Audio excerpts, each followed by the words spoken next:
Saudara yang dikasihi Tuhan, selamat Paskah. Halo. Selamat Paskah. Kalau kita merenungkan Paskah, saya merasa kita adalah orang-orang yang beruntung. Dan tidak berlebihan kalau Paulus mengatakan dalam Roma pasal 8 kita lebih dari sekadar orang yang menang. Kita adalah orang-orang pemenang. Baik, kita akan merenungkan firman Tuhan dari 1 Petrus pasal yang pertama. Coba buka Alkitab kita, 1 Petrus pasal yang pertama.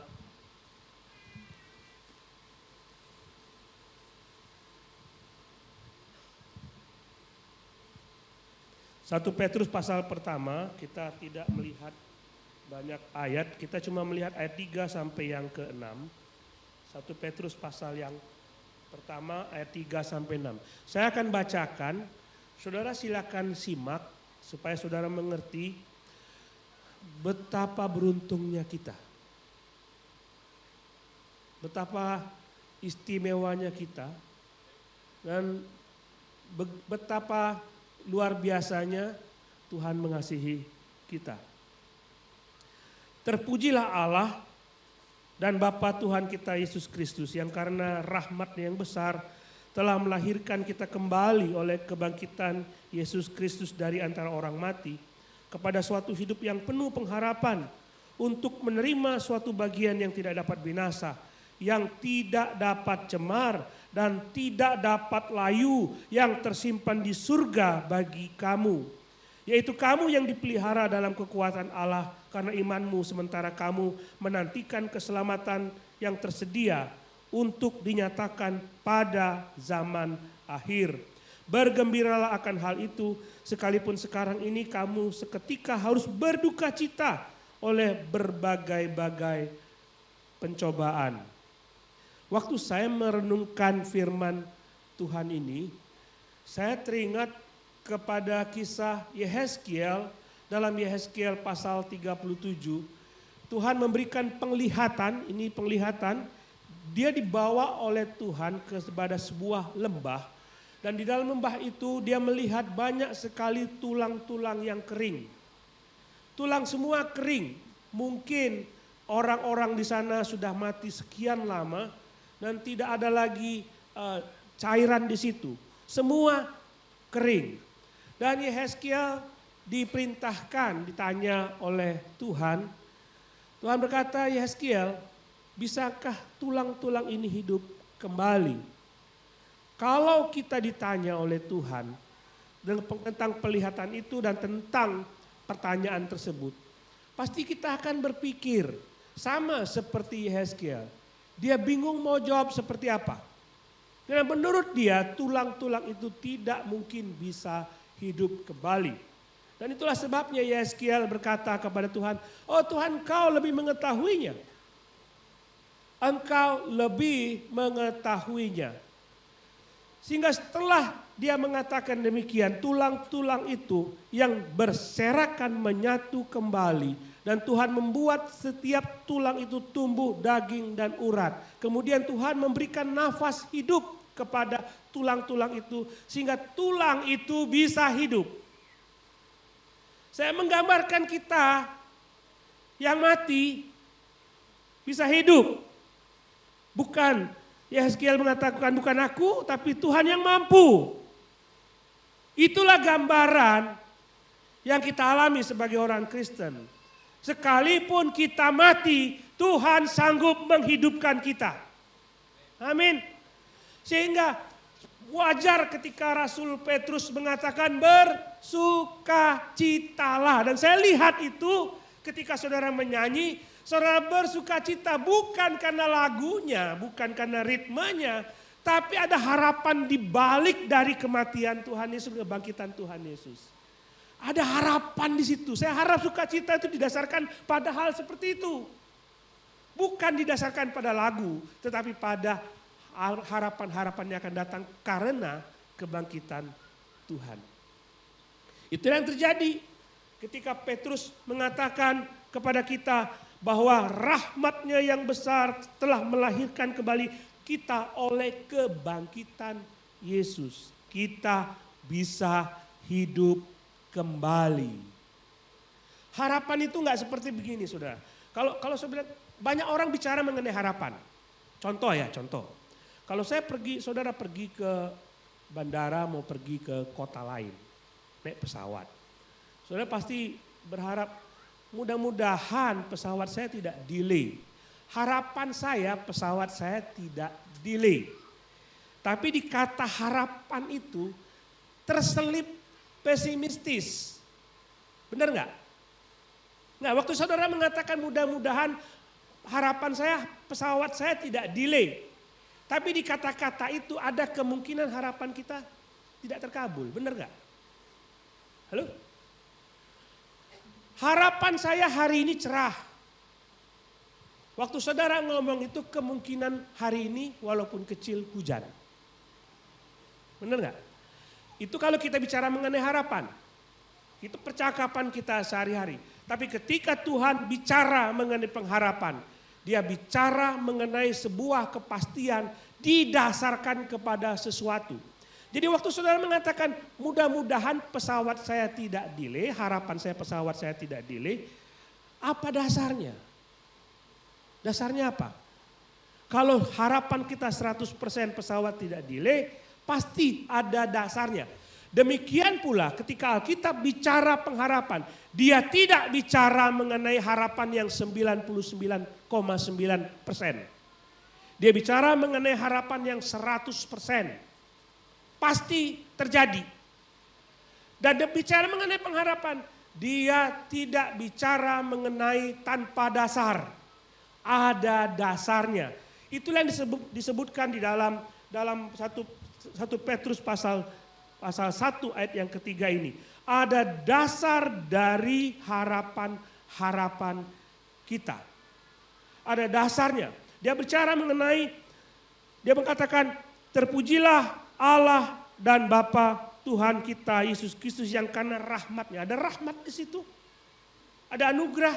Kita sudah bicara hari Jumat kemarin mengenai kasih Allah yang besar.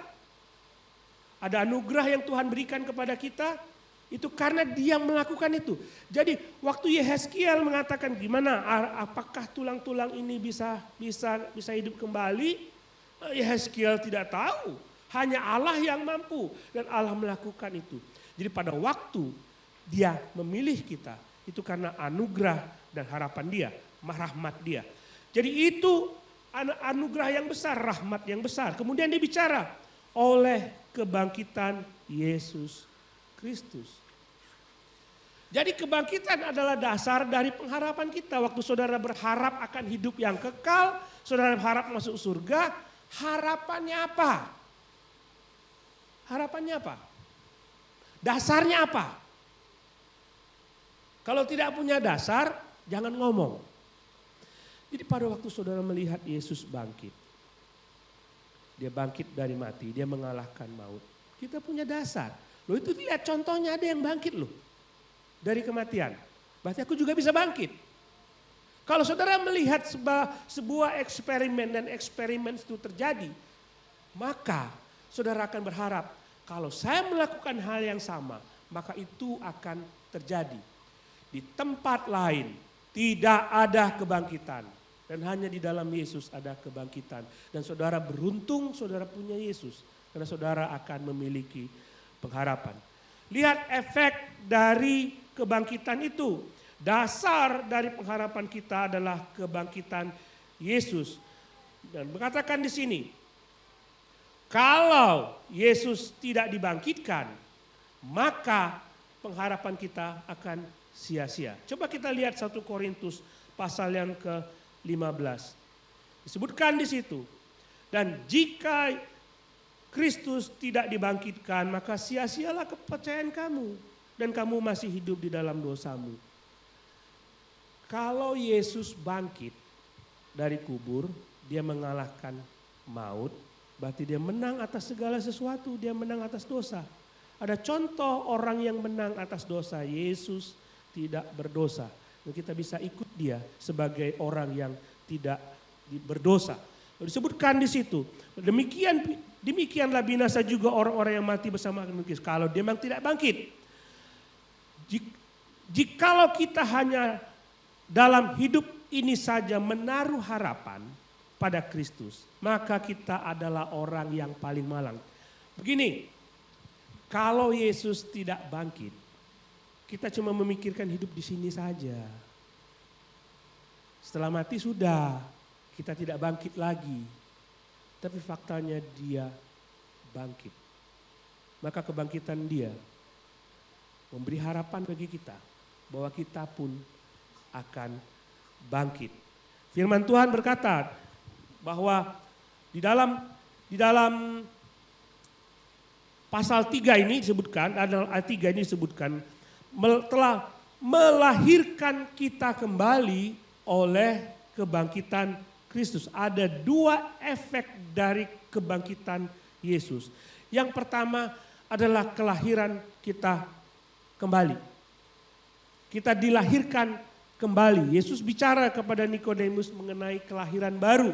Karena setiap orang yang tidak mengalami kelahiran baru, dia tidak akan melihat kerajaan Allah. Demikian Yesus menjelaskan kepada Nikodemus. Bicara mengenai konsep kerajaan Allah. Kerajaan Allah itu ada sampai saat ini kita hidup. Kita melihat manifestasinya dalam kehidupan kita sebagai orang percaya. Orang tidak akan datang kepada Tuhan kalau tidak lahir kembali. Nggak mungkin dia bisa melihat kebenaran kalau dia tidak lahir kembali. Lahir kembali membuat seseorang bisa melihat apa itu benar, apa itu salah. Apa perkataan Yesus, apa yang bukan perkataan Yesus. Apa yang menyenangkan Tuhan, apa yang tidak menyenangkan Tuhan.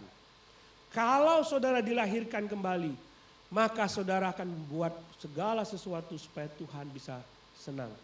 Tapi sayang sekali banyak orang-orang Kristen yang datang ingin merayakan Paskah, ingin merayakan Natal seolah-olah Yesus menjadi miliknya, tapi belum pernah dilahirkan kembali. Padahal Yesus sudah bangkit, dia memberikan kuasa kepada kita untuk bisa dilahirkan kembali. Dengan dilahirkan kembali, saudara bisa melihat Tuhan. Banyak orang datang merayakan Paskah, merayakan Natal, tapi tidak ada dilahirkan kembali. Sia-sia saudara. Yesus mengatakan engkau harus dilahirkan kembali. Maka engkau akan bisa melihat kerajaan surga. Bagaimana kita bisa melakukan itu? Bagaimana kita bisa dilahirkan kembali? Tidak ada cara lain seperti tulang-tulang yang dilihat oleh Yehezkiel. Caranya adalah biar Tuhan sendiri yang bertindak. Sebelumnya saudara harus menyerahkan hidupmu kepada Tuhan. Lihat, kebangkitan Yesus memberikan kita hidup yang penuh pengharapan, artinya hidup yang kekal. Ayat yang ketiga disebutkan kebangkitan Yesus dari antara orang mati kepada suatu hidup yang penuh pengharapan. Mereka hidup di dunia ini. Petrus menulis surat ini kepada jemaat yang sedang menderita. Harapan apa di situ? Dia tulis kepada orang-orang jemaat yang mengalami cambuk, aniaya. Apa harapan di situ? Bukan harapan yang ada di dunia ini yang dimaksud oleh Petrus. Kamu hidup penuh pengharapan, artinya kamu akan menerima surga kelak. Itulah yang akan membuat kita berbahagia, berpenuh dengan pengharapan. Jadi pengharapan dalam kebangkitan Yesus membuat kita hidup penuh dengan hidup yang kekal. Dijelaskan oleh Petrus dalam ayat 4. Untuk menerima suatu bagian yang tidak dapat binasa, yang tidak dapat cemar, dan tidak dapat layu. Bayangkan begini saudara, waktu Petrus menulis surat ini, dia menulis kepada jemaat yang sedang mengalami aniaya. Ada di antara mereka yang dibakar, ada di antara mereka yang dibunuh dan mati. Tapi Petrus mengatakan ada yang tidak dapat binasa, yaitu tubuh kita tidak akan binasa nantinya.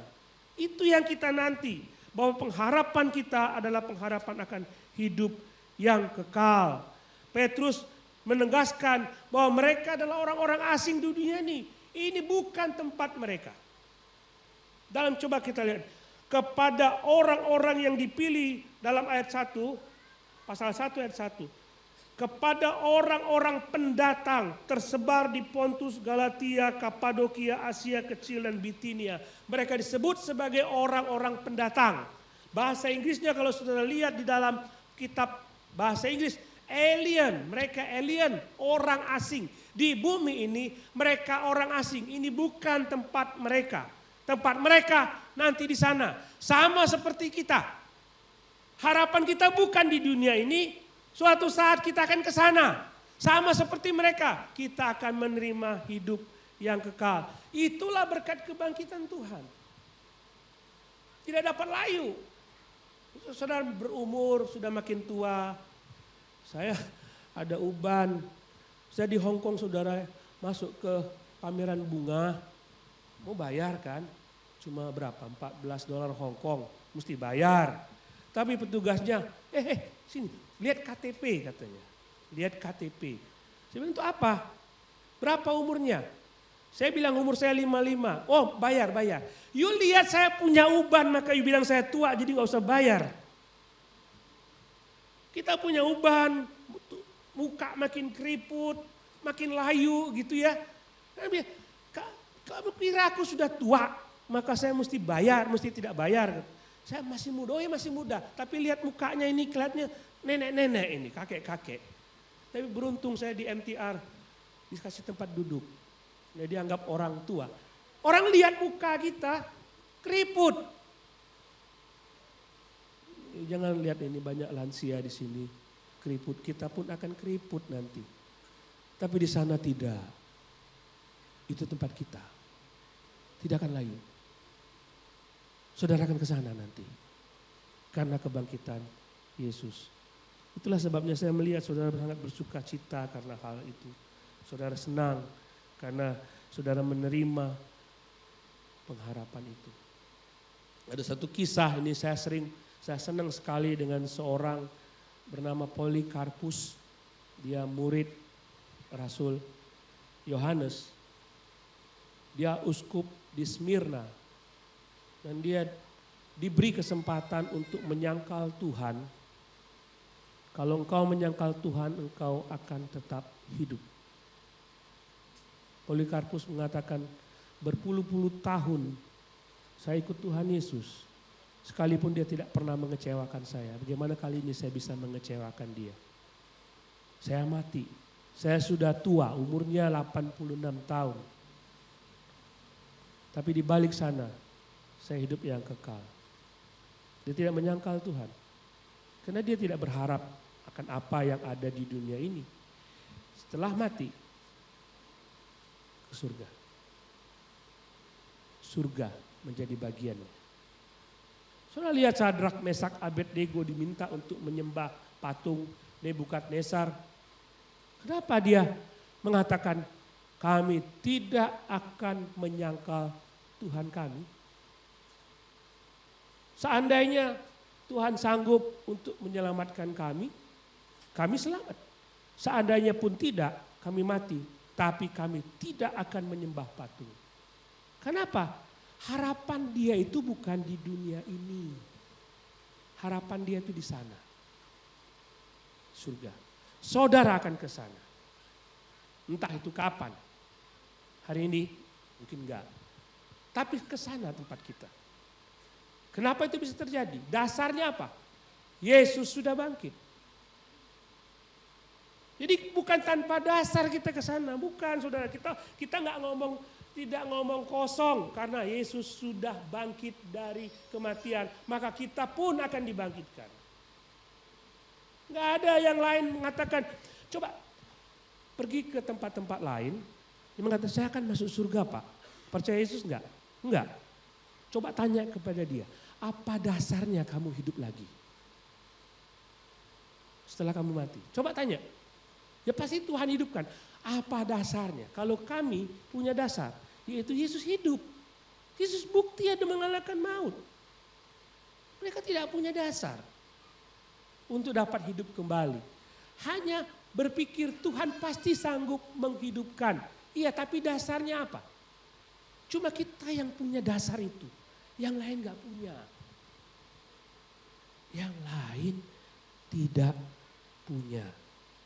Jadi dasarnya adalah Kristus dan kita akan diselamatkan. Firman Tuhan mengatakan dalam ayat 5, yaitu kamu yang dipelihara dalam kekuatan Allah karena imanmu. Sementara kamu menantikan keselamatan yang tersedia untuk dinyatakan pada zaman akhir. Sekarang belum. Sekarang ini kamu masih hidup di dunia. Tapi waktu kamu masih hidup di dunia, kamu dipelihara. Bahasa aslinya, kamu diproteksi oleh Tuhan. Dilindungi oleh Tuhan. Jadi bukan nanti kamu masuk surga, kamu sudah mati, kamu masuk surga. Sudah ya? No, dia proteksi. Apa artinya dia proteksi? Karena kita berpikir mengenai berkat-berkat. No, tidak bicara mengenai berkat. Keselamatan yang saudara terima itu saudara terima saat ini ketika saudara dilahirkan kembali, saudara diselamatkan. Dan keselamatan itu diproteksi oleh Tuhan. Enak toh, bukan kita yang proteksi. Jadi jangan pikir bahwa Pak nanti saya diselamatkan, nanti gimana kalau saya mengalami menyangkal Tuhan. Saudara tidak akan pernah menyangkal Tuhan. Kalau banyak orang yang di luar sana, dia pindah dan menyangkal Tuhan, dia belum diselamatkan. Begitu saudara diselamatkan, saudara diproteksi oleh Tuhan. Mengerti? Contohnya, coba kita lihat dari Roma pasal 8. Kita baca Roma pasal 8 ayat 35. Setelah saudara diselamatkan, firman Tuhan mengatakan, siapakah yang akan memisahkan kita dari kasih Kristus? Siapa? Penindasan? Penindasan. Waktu saudara percaya kepada Kristus, saudara ditindas. Kita di Indonesia mungkin belum mengalami itu.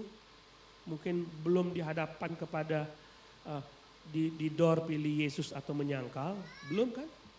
Tapi di negara-negara lain penindasan itu terjadi, aniaya itu terjadi, martir itu ada. Tapi firman Tuhan mengatakan siapakah yang memisahkan kita dari kasih Kristus? Penindasan, kesesakan, penganiayaan, kelaparan, ketelanjangan, atau bahaya, atau pedang. Seperti ada tertulis, oleh karena engkau kami dalam bahaya maut sepanjang hari. Karena kami percaya kepada Yesus, kami menderita. Karena iman kami. Saudara lihat contoh Stefanus, ketika dia percaya kepada Yesus, mengalami penderitaan. Semua anak-anak Tuhan mengalami penderitaan. Disuruh menyangkal Tuhan. Tapi dalam semuanya itu kami lebih daripada orang menang. Nggak ada orang yang bisa bertahan dengan imannya. Kalau bukan tidak Tuhan proteksi. Jadi karena kita diproteksi oleh Tuhan. Saya rasa begini saudara. Nggak ada di antara kita yang bisa kuat menghadapi aniaya. Nggak ada. Kalau itu terjadi pada kita, tidak ada yang kita bisa kuat. Tapi bila itu terjadi, kuasanya ada dalam kita. Sehingga kita bisa mengatakan, aku tetap bisa pilih Yesus. I still follow him. Aku tidak akan pernah menyangkal dia. Itu kekuatan dari Tuhan. Kekuatan dari Tuhan.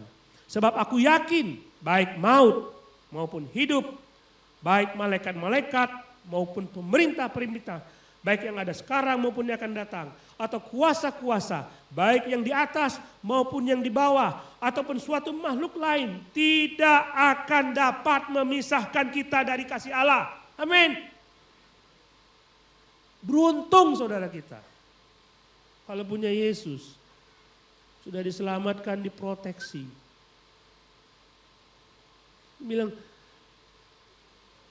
kamu akan menjadi milikku dan tetap menjadi milikku. Tidak akan pernah dipisahkan. Coba betapa hebatnya kuasa kebangkitan itu. Kita menjadi milik Tuhan selama-lamanya. Dan kita akan dibangkitkan pada akhir zaman. Itu pasti. Nggak ada mudah-mudahan. Nggak ada di situ. Dari kitab ke kitab, dari tiap-tiap ayat mengatakan Kepastian itu. Masa Tuhan mengatakan bukan mudah-mudahan, gak ada. Kalau kamu percaya kepadaku, kamu akan masuk surga. Supaya di mana aku berada, kamu berada. Itu kepastian. Gak ada yang lain bisa menjanjikan seperti itu. Kan tidak ada dasarnya. Siapa di dunia pernah bangkit dari kematian kecuali Yesus? Nabi mana yang pernah bangkit dari kematian dan mengalahkan maut? Hanya Yesus. Itu dasar kita. Kita menerima kepastian karena kebangkitan Yesus. Dan kita teruskan dalam ayat berikutnya. Ayat ke-6. Bergembiralah akan hal itu. Sekalipun sekarang ini kamu seketika harus berduka cita oleh berbagai-bagai pencobaan. Nah, kembali kepada zaman itu, orang-orang yang dianiaya, mereka dikejar-kejar, dipancung, dibakar, dianiaya oleh penguasa. Kita tidak mengalami itu. Tapi kalau suatu saat terjadi, saudara dianiaya, firman Tuhan mengatakan tetaplah bersukacita. Karena pengharapanmu bukan di dunia ini, tapi nanti di balik sana. Pertahankan imanmu. Bukan karena sesuatu yang nampak di dunia ini. Harapan kita itu, sukacita itu bukan bergantung kepada keadaan kita. Bukan bergantung kepada mujizat. Halo. Saya bersukacita ketika doa-doa saya dijawab oleh Tuhan. Tapi ada banyak sekali ketika doa kita tidak dijawab oleh Tuhan, masihkah saudara bersukacita? Jadi harapan sukacita itu bukan karena mujizat terjadi dalam hidup kita. Bukan. Bukan karena penyakit kita disembuhkan, bukan karena bisnis kita dipulihkan. Sukacita kita ada di sana. Kita bersukacita karena kita menerima hidup yang kekal itu. Dasarnya itu, saudara. Bukan yang lain. Dasarnya adalah kita menerima sukacita yang besar. Kata agalilau adalah kata yang dipakai untuk menunjukkan orang yang bersukacita, yang berjingkrak-jingkrak seperti penyanyi tadi. Seperti saudara ketika nyanyi berjingkrak-jingkrak, lompat-lompat, kegirangan. Saking happy-nya Yesus bangkit, kita bersukacita karena itu. Dan kata ini tidak digunakan oleh orang-orang penulis-penulis sekuler dalam literatur Yunani. Karena mereka tidak punya dasar untuk bersukacita. Saudara punya dasar. Apa dasarnya? Aku akan terima mahkota di surga. Itu, coba bayangkan itu saja. Jangan bayangkan yang lain. Sekalipun mujizat tidak terjadi. Sekalipun bisnis bangkrut. Sekalipun mungkin saudara susah untuk makan, hari ini tidak tahu saya mau makan apa, uang sudah tidak ada. Jangan terpengaruh dengan itu. Karena suatu saat saya akan menerima surga dan tidak akan layu, tidak akan pernah kelaparan dan selalu akan bersukacita di sana. Saya mengajak saudara melihat dari penulis Ibrani. Dalam Ibrani pasal 11, saudara melihat ada banyak sekali pahlawan iman. Diberikan contoh kan pahlawan-pahlawan iman. Ada Sadrak, Mesak dan Abednego, dia masuk ke dalam perapian, dilepaskan oleh Tuhan. Wah, itu imannya luar biasa. Ada Abraham yang berdoa supaya minta punya anak dan dikasih anak, Ishak lahir. Luar biasa imannya. Tapi penulis Ibrani mengatakan itu contoh orang yang beriman dan doanya dijawab oleh Tuhan. Tapi bagaimana yang lain? Ada yang berdoa untuk dilepaskan dari gergaji, tapi tidak dilepaskan. Katanya Yeremia itu ada balok kayu yang besar, batang kayu yang besar dilobangi dan dimasukkan ke dalam situ dan di pohonnya digergaji. Dia minta, Tuhan tolong lepaskanku. Tapi Tuhan tidak melepaskan dia. Apakah imannya kurang? No. Ada banyak orang yang anak-anaknya mati lalu dihidupkan kembali. Hebat itu iman. Saudara bisa berdoa supaya segala sesuatu yang doa saudara dijawab oleh Tuhan, saudara beriman. Tapi ada banyak yang tidak dijawab oleh Tuhan. Dan penulis Ibrani mengatakan dalam Ibrani pasal 11 ayat 39. Mereka semua tidak memperoleh apa yang dijanjikan. Janji dunia ini loh. Ini ya. Jangan terpengaruh oleh ajaran-ajaran. Kalau kau percaya Yesus, hidupmu di dunia akan happy. Jangan terpengaruh dengan ajaran.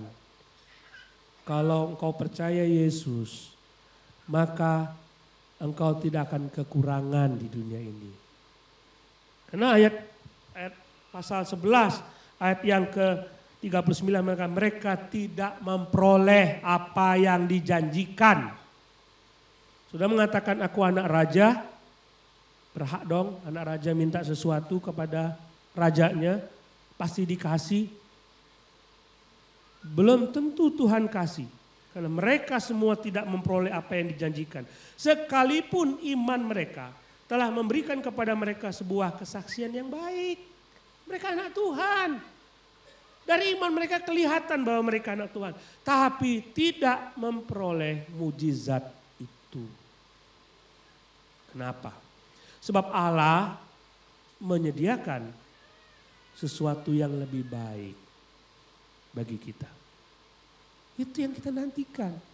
Aku gak peduli, aku gak dapat apa-apa di dunia ini. Aku gak peduli mujizat yang Tuhan berikan kepada orang lain tidak terjadi kepada diriku. Aku gak peduli. Karena harapanku bukan di dunia ini. Di sana. Amin. Saudara lebih dari pemenang. Karena itu wajar ketika Paskah terjadi. Hari kebangkitan itu kita lebih dari pemenang. Saya ingin berulang kali mengajak saudara melihat arti kata Paskah. Ketika bangsa Israel keluar dari Mesir, mereka mencelupkan darah domba dan menubuhkannya di tiang-tiang pintu rumah. Ketika malam itu, ketika malaikat Tuhan ingin membunuh anak sulung orang Mesir. Dan mereka melihat darah domba itu. Mereka tidak masuk dan tidak mengalami kematian. Saudara yang percaya kepada Yesus, saudara sudah punya darah anak domba itu. Saudara tidak akan mengalami kematian. Ketika pendakwa itu datang kepada kita, tidak akan kita didakwah. Karena pembela kita adalah Yesus sudah membela kita. Saudara lebih dari pemenang. Jadi kalau saudara pulang ke dapur dan bingung mau makan apa, tetaplah bersuka cita. Tuhan pasti pelihara kita, tapi di balik itu bersukacitalah karena surga menjadi milik saudara sekarang. Kalau saudara belum percaya Yesus saat ini mungkin ini pertama kali saudara mendengar berita sukacita itu.